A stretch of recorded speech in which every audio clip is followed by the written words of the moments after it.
The name may have recently changed, but the mission on this Boston Harbor Island has been unchanged for centuries.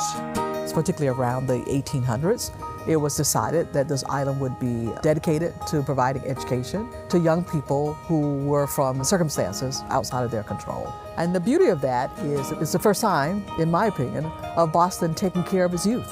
What was then called Thompson Island was an agricultural school offering training for disadvantaged youth. It would evolve into a trade school, a day school, and a boarding school.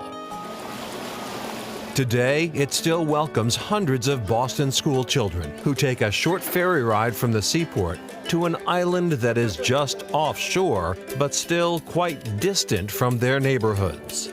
There's like a lot of space and a lot of different stories here. So I feel like it's good to let your mind go free and just be curious about different things.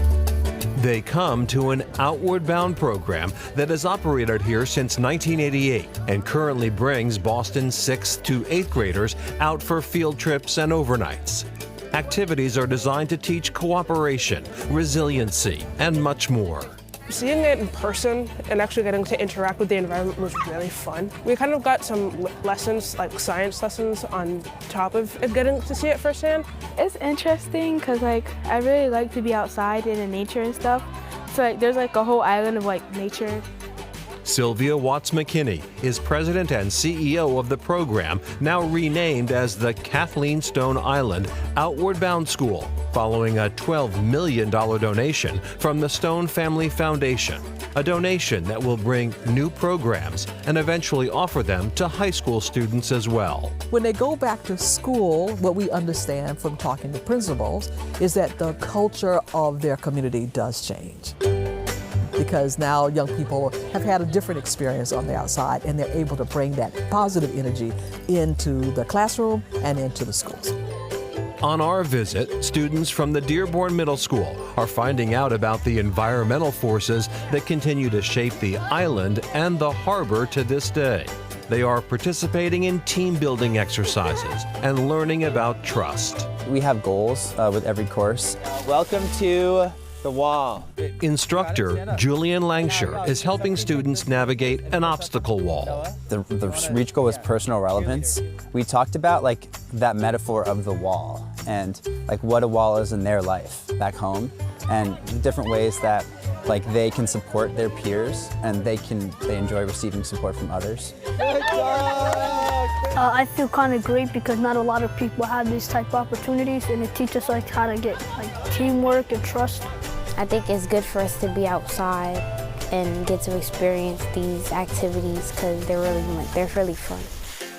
Much as the agricultural school gave way to the trades necessary for the Industrial Revolution, so too is the Outward Bound School evolving to meet the changes and challenges of the 21st century. Well, first and foremost, I want them to have fun. You know, they're children. You want them to enjoy being outside. This is another way in which they can learn about climate resiliency and be practitioners and advocates, as they grow older. And then hopefully there will be opportunities, or they will take advantage of opportunities, well, not only what we call in the green sector, but take advantage of opportunities in the blue sector as well. They are skills necessary for the future and skills valuable in any era. Being able to have fun, but also being in a controlled setting, that was kind of eye-opening for me. See, we can do this kind of thing.